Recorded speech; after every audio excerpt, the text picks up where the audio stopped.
পাঠ আছে, এখন মনোমিতা বলবে, আমরা শুনি সবাই।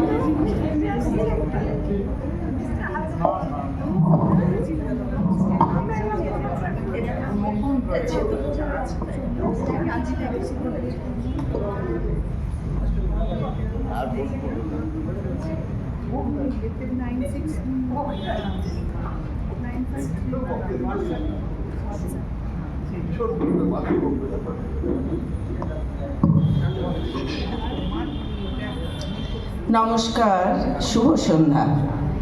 সবাইকে সাদর আমন্ত্রণ, ভালোবাসা, শুভেচ্ছা, বড়দেরকে প্রণাম জানিয়ে দু এক কথা বলি। আজ পয়লা বৈশাখ। বসে বসে সকাল থেকে অনেক কথা মনে হচ্ছিল, কিন্তু নিজের অনেক স্বপ্ন এবং স্বপ্নভঙ্গের কথা, যেগুলো স্ক্রিপ্ট নিজের লেখা ছিল। কিন্তু মানুষের তো একটা ভবিতব্য থাকে, ঈশ্বর সেখানে একটা স্ক্রিপ্ট লিখে রাখেন, এবং আমরা বুঝি না বুঝি, চাই না চাই, জানি না জানি, ওইভাবেই কিন্তু ঘটনাগুলো ঘটতে থাকে। স্ক্রিপ্ট অনুযায়ী, আমাদের নিজেদের স্ক্রিপ্ট অনুযায়ী ঘটনা কিন্তু ঘটে না। আর সেরকম যদি ঘটতে থাকে তাহলে মহা গোলযোগের সৃষ্টি হয়। এই যে আজ যেমন আমি শুনেছি রিনিকে একটা ছোট্ট নাটিকা বা যাই হোক কিছুর একটা ব্যবস্থা করেছে। নিশ্চয়ই যে সমস্ত নটনটি তাদের মুখে কিছু স্ক্রিপ্ট তৈরি করেছে, তারা যদি নিজের স্ক্রিপ্ট ভুলে তাদের মনোমতো স্ক্রিপ্ট বলতে থাকেন, তাহলে কিন্তু মহা গোলযোগ তৈরি হয়ে যাবে। যাই হোক, শেক্সপিয়ারের একটা কথা মনে পড়ছে, দেখে দেখে বলি, কারণ এখানে আমাদের সাথে আছেন অদীপদা। আচ্ছা, একটু ভুল বললেই তো আমি গিয়ে উনি আমাকে ধরবেন। কি বললে, কি বললে? আচ্ছা, শুভেন্দুদা একটু ওনার নজর আকর্ষণ করছি। আচ্ছা, all the world is a stage and all men and women merely players. They have their exits and their entrances. ঠিক সেভাবে, মানে আপনারা সকলেই পড়েন, আমিও পড়ি শ্রী গীতা, সেখানে যে কথাটা বলা আছে, আসক্তিহীন কর্ম, কাজ তো করে যেতেই হবে, একদম ছোটোবেলা থেকে বুড়ো বয়স অবধি সমস্ত রকম কাজ আছেই, কিন্তু সেটা যতটা আসক্তিহীন হবে ততই ভালো হবে, ততই ছন্দে চলবে জীবন।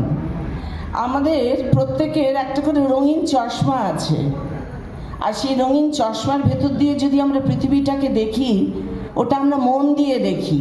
আর মন যা চায়, মন যা দেখতে চায়, মন যা ভাবতে চায়, সেভাবেই কিন্তু আমরা দেখতে চাই, আর বাস্তবে সেটা ঘটে না। কাজেই কি দিয়ে দেখতে হবে তাহলে? আসক্তিহীন, নিরপেক্ষভাবে দেখা দরকার। যাই হোক, সবসময় সেটা ঘটছে আমি বলছি না, আদর্শের কথা বলছি কিছু। আচ্ছা, আরেকটাও, যদি আর পৃথিবীতে অ্যাকচুয়ালি আমরা আমাদের পছন্দ অপছন্দের জিনিসগুলোই করতে চাই, আর সেগুলোই করা, বাস্তবে করা দেখতেও চাই, সেগুলোও ঘটে না। যাই হোক, সেভাবে ঘটুক না ঘটুক, যেভাবে ঘটছে, আমি সেই কারণেই প্রথম থেকেই বললাম যে স্বপ্নভঙ্গের ইতিহাস প্রত্যেকের মনে। আমি কয়েকদিন আগেই, আমাদের তাসের দেশ হলো গতকালের আগের দিন, সেখানে যে সমস্ত শিল্পীরা ছিলেন তাদের দু চারজনের মনের কথা আমি একটু আপনাদের সাথে শেয়ার করি। আমি তাদের সাথে বহুদিন ধরে রয়েছি। একক সঙ্গীত মানে সোলো সংস ছিল মাত্র কয়েকটি, কিন্তু সেখানে অনেক ভালো ভালো গায়িকা ছিলেন, কিন্তু প্রত্যেককে তো আলাদা করে ওই সোলো সংগুলো গাইতে দেওয়ার সুবিধে করে দেওয়া যেত না, দেওয়া সম্ভবও ছিল না। যাদেরকে মনে করা হয়েছিল, তাদের টেস্টিংও হয়েছিল, মনে করা হয়েছিল যে যারা সেটাকে খুব স্বচ্ছন্দভাবে যে কোনো অবস্থাতে গাইতে পারবেন, সুরে, তালে, ছন্দে, সেভাবেই তাদেরকে চুজ করা হলো। তাতে কেউ কেউ মনক্ষুণ্ণ হয়েছিলেন, মনের কথাও জানিয়েছিলেন। এগুলোই হচ্ছে আমাদের পছন্দ অপছন্দের কথা, কিন্তু সে অনুযায়ী সবসময় পৃথিবী চলতে পারে না।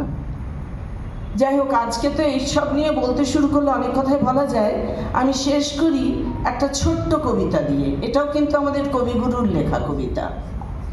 অনেক দূরে যাত্রী, চলেছি পথ ক্লান্তিবিহীন দীর্ঘ দিবারাত্রি, তার মাঝেতে এই যে হাসা, মেলামেশা, ক্ষণিক ভালোবাসা, কেন এসব, অর্থ কি এর?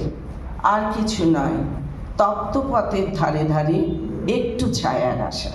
ধন্যবাদ।